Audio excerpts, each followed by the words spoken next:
পূর্ব ইউরোপের দেশ পোল্যান্ড একটি ব্যস্ততম শহর।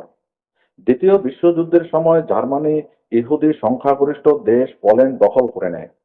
দ্বিতীয় বিশ্বযুদ্ধে নাৎসি বাহিনী কর্তৃক ব্যাপক পরিসরে ইহুদি নিধন ইতিহাসে বীভৎসতার চিহ্ন রয়ে গেছে।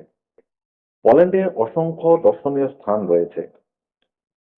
পোল্যান্ডে ওয়ার্ক পারমিট ভিসায় যেতে চাইলে ভিসা আবেদন, ফ্লাইট ভাড়া এবং আনুষঙ্গিক সকল খরচ মিলে প্রায় 4 লক্ষ টাকার মতো লাগবে।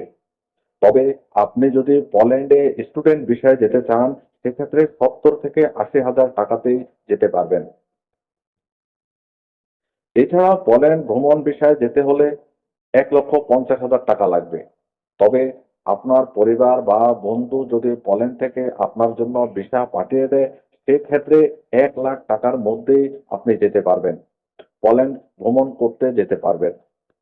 পোল্যান্ড যেতে হলে যে কাজগুলো অনুসরণ করলে আপনি খুব সহজেই ভিসা পেয়ে যাবেন। পোল্যান্ডের একটি কর্মদাতা থেকে নির্ধারিত একটি কাজের অফার নিন।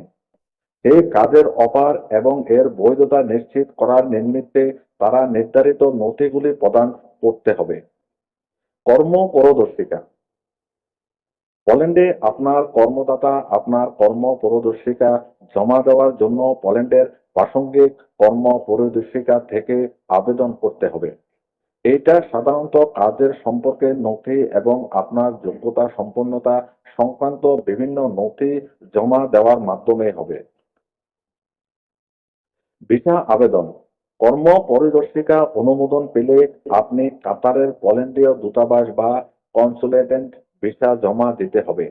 আপনার পাসপোর্ট, ভিসা আবেদন ফর্ম, পাসপোর্ট সাইজের ছবি, পোল্যান্ডে অবস্থানের প্রমাণ, আর্থিক উপায়ের প্রমাণ এবং অন্যান্য সমর্থন নথি জমা দিতে হবে।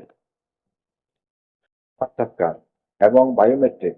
সম্ভাবনা রয়েছে যে আপনাকে দূতাবাসে বা কনসুলেটেন্ট ইন্টারভিউ অংশগ্রহণ করতে হবে এবং বায়োমেট্রিক তথ্য, উদাহরণস্বরূপ আঙ্গুলের ছাপ প্রদান করতে হবে।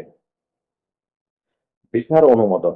আপনার ভিসা আবেদন অনুমোদিত হলে আপনি আপনার কাজের ভিসা পেতে সক্ষম হবেন, যা আপনাকে পোল্যান্ড ভ্রমণ করতে এবং বৈধভাবে কাজ করতে অনুমতি দেবে। বাসস্থানিক অনুমতি। পোল্যান্ডে আগত হতে পারে আপনার পোল্যান্ডে বসতির অনুমতি জমা দেওয়া উচিত হবে যাতে আপনি পোল্যান্ড এবং একটি নির্দিষ্ট সময়কালে কাজ করতে পারেন। চিকিৎসা বীমা।